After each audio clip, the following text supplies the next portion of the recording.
Yes, sir. Mr. Diddat, you've been telling us, Mr. Diddat, you've been telling in your speech today about the contradictions of the Bible. That's very good.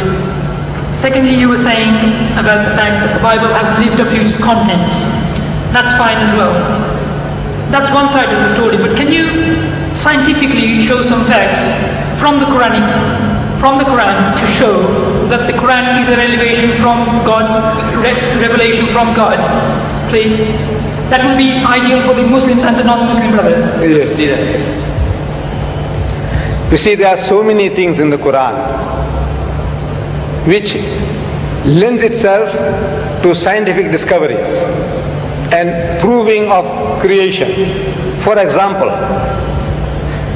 you see, if you meet one of these young men or learned people, those who say that there is no God, it's one of the answers to the previous question. Now it depends on the type of person that you are meeting. You can use the type of facts that you have at your disposal. You meet a man of learning, a doctor, a professor of astronomy, biology or whatever, and yet he says that there is no God.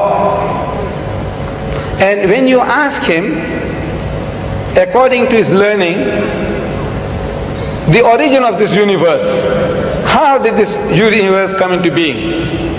And that person will postulate, he's going to start explaining to you that you see, millions and millions of years ago, billions of years ago, this universe was one piece.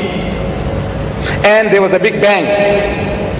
And out of that Big Bang, that explosion, this universe came into being and things started moving in space, and they have been ever since moving at a regular pace. So that type of a person, we might ask, he says, now, where did you get this idea from? When did you learn this about the Big Bang? He said, no, yesterday. Because 50 years is yesterday in the history of man. 50 years is only like yesterday.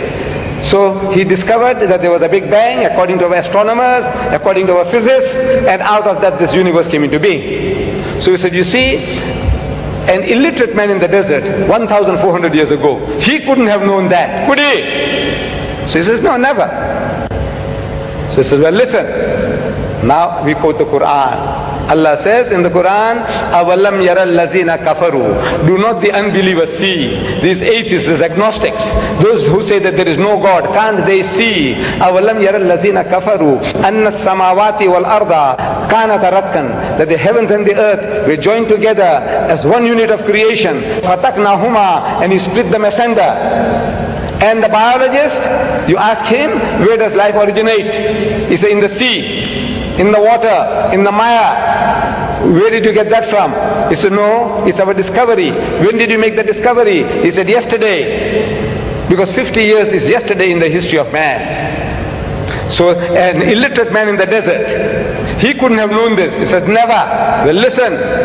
Allah tells us through Muhammad, He said, وَجَعَلْنَا مِنَ الْمَاءِ كُلَّ شَيْءٍ حَيٍّ. And He has made from water every living thing. أَفَلَا يُؤْمِنُونَ. Will you then not believe? You atheist, you agnostic, you man of science, will you not believe? He said, look, where did Muhammad get all these ideas from?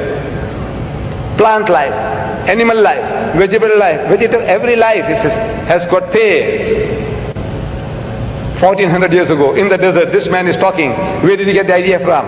He says, Subhanallazi khalaqal azwaja kullaha. Says, glory be to God who has created mates of everything. Imma tumbitul ardu, of that which the earth produces. Wa min anfusikum, and from among yourselves, of the animal kingdom. Wa mimma la ya'lamun, and of the things that you know not. Male, female, positive, negative. He says, created mates of everything, of the things that you know and of the things that you don't know. So these are for people with eyes, with sense. They can see that this is not the work of Muhammad. An illiterate man in the desert could never have been able to utter these things. It is from the source of creation who has been giving it to him, that this is the book of God.